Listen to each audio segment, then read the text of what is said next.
Russia on 3rd May claimed that Ukrainian drone attacked Kremlin at night, but President Vladimir Putin survived the attack. Kremlin spokesperson Dmitry Peskov told media that on Wednesday, Putin is working in Novo-Ogaryovo outside Moscow, where he met with Nizhny Novgorod Governor Gleb Nikitin. Quote, as a result of timely actions taken by military and special services using electronic warfare systems, the drones were disabled. Their fall and the fragments scattered around on the territory of the Kremlin caused no casualties or material damage, the press service of the Kremlin stressed. Russian Presidential Press Service in a statement said that Russia reserves the right to take retaliatory measures whenever and wherever it sees fit. The Kremlin noted that it was, quote, a pre-planned act of terrorism and an attempt on the life of the Russian president, which took place just before the Victory Day and the May 9th parade that will be attended by foreign guests, unquote. Interestingly, the incident has happened on a day when Ukrainian President Volodymyr Zelensky is visiting Finland to participate in Nordic summit. Zelensky is meeting with his 4 Nordic Prime Minister of Finland, Sweden, Norway, Denmark and Iceland, who were gathered at the residency of the Finnish President Sauli Niinisto. They discussed their support to Ukraine following Russia's February 24, 2022 invasion. Ukraine, however, officially denied any role in the alleged attack in Kremlin on Wednesday. Then the big question is, who is behind the kamikaze drone attack on Kremlin? There are voices in many corners of the world that Russia would have carried out the attack on its own to up the ante against Ukraine and allied NATO countries, particularly those who joined NATO recently. Is the drone attack officially triggering the beginning of the Third World War? Well, don't skip the video even for a second and subscribe if you have not yet subscribed, as I will tell you some deep insights into some incidents and developments that would help you see big picture clearly. So without further ado, let's get started.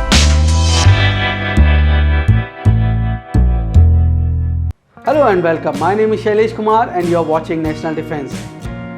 Kremlin categorically stated that, quote, the Kyiv regime carried out an attempt to deliver a strike by unmanned aerial vehicles on the Kremlin residence of the Russian president, unquote. Quote, 2 unmanned aerial vehicles targeted the Kremlin.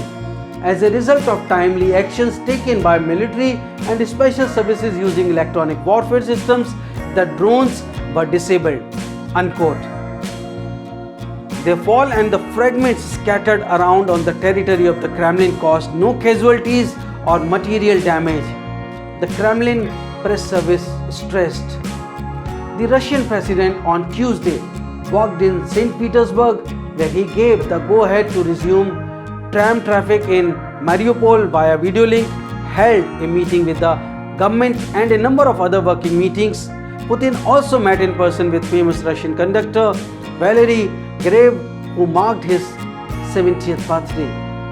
Kremlin spokesperson Dmitry Peskov told reporters that on Wednesday, Putin is working in Novo-Ogaryovo outside Moscow, where he met with Nizhny Novgorod Governor Gleb Nikitin. Moscow will be ready to respond to Kyiv's attempt to carry out a drone attack on the Kremlin whenever and wherever it sees fit, the Russian Presidential Press Service said in a statement. The Kremlin noted that it was, quote, a pre-planned act of terrorism and an attempt on the life of the Russian president, which took place just before the Victory Day and the May 9th parade that will be attended by foreign guests, unquote. Authorities previously called off the immortal regiment procession, which sees tens of thousands of Russians nationwide march with images of relatives who fought in World War II and which take place after the Victory Day parade out of apparent security concerns. So these are some of the fresh developments happening currently in Russia. To understand the attack and aftermath of the drone attack, we need to look into 2 major statements of the Russian officials. What are those? First statement is of the Russian Foreign Ministry spokeswoman Maria Zakharova, who said, Russia will be forced to take military, technical and other retaliatory measures if NATO uses Finland's territory. We are closely following NATO's plan regarding Finland. We confirm that Russia will be forced to take retaliatory measures of both military, technical and other nature to curb threats to our national security that appear in this connection, Maria said in a briefing on Wednesday, commenting on the plans to conclude an agreement allowing the US military to use Finnish territory.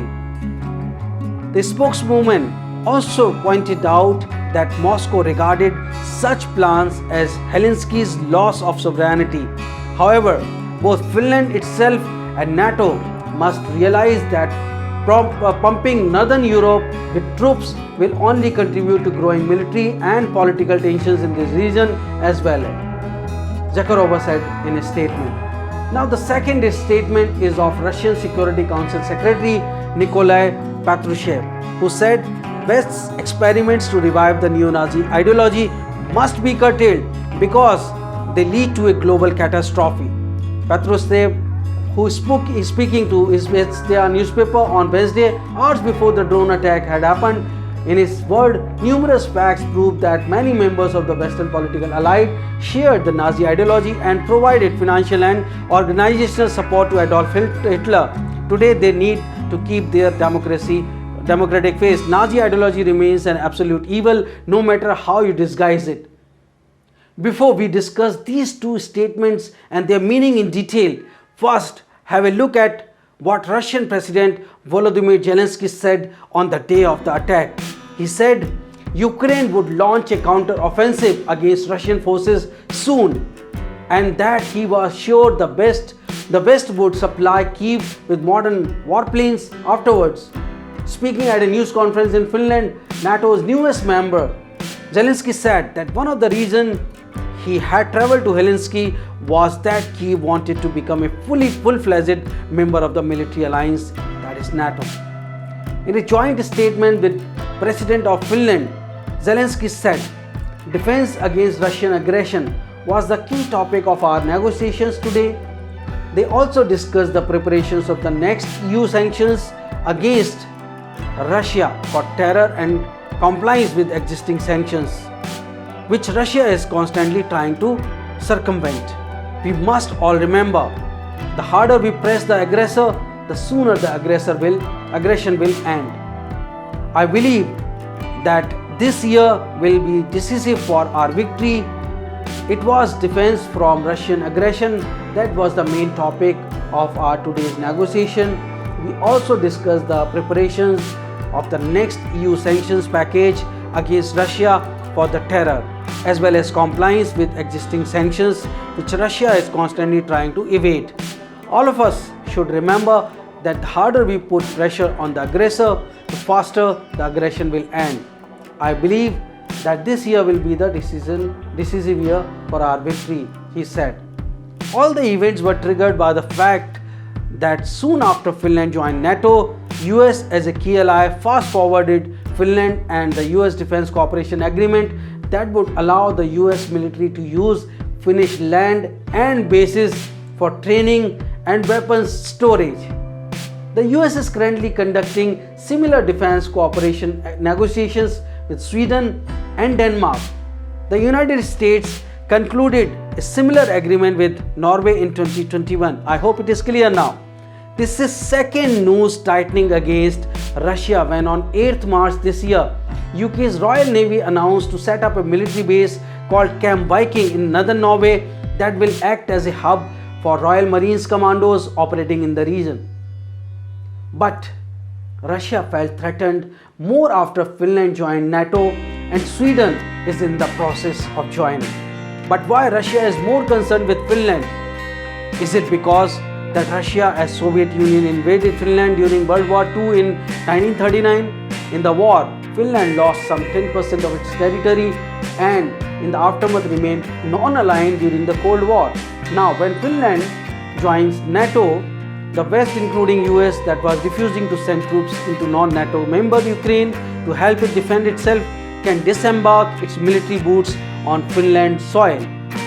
This would be far threatening to Russia than Ukraine, which if joins NATO would get its enemy at its doorstep.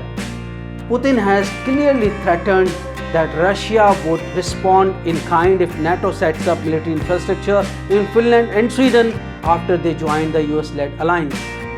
An important event that triggered the Russian fear is the latest interception of its Tupolev 142 maritime patrol aircraft. Though the aircraft was in sovereign international space and has not violated United Kingdom's or Norwegian territory, but Norway also scrambled its F-35 fighter jets in response to along with the UK's Typhoon fighter jets. It is important to look at the kind of defense relationship that the US and Finland shares.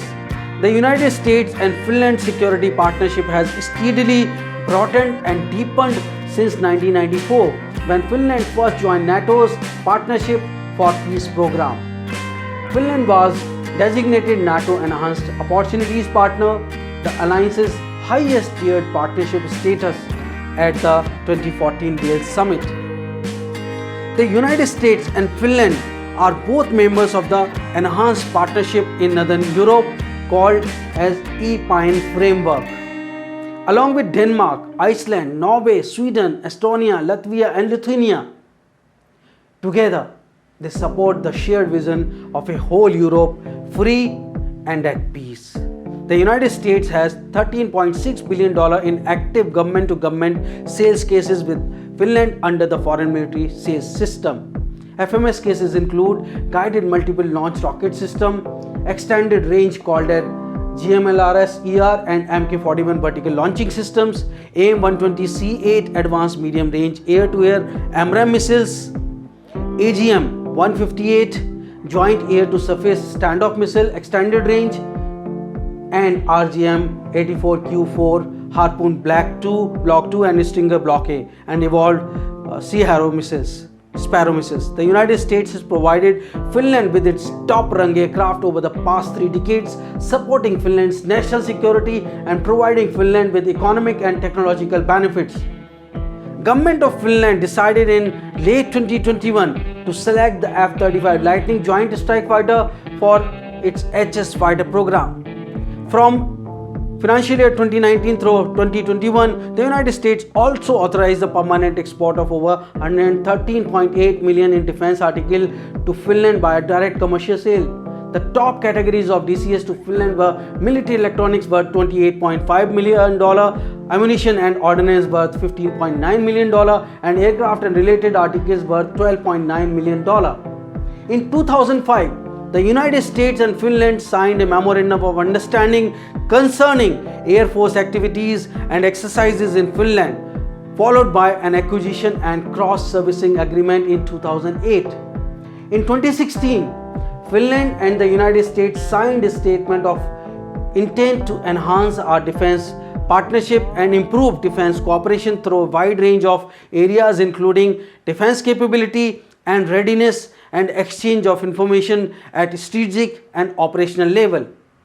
In 2018, the United States, Finland and Sweden signed an additional SOI to expand trilateral dialogue on defense policy, improve interoperability, enhance situational awareness in the Baltic Sea region and strengthen military capabilities and defense posture.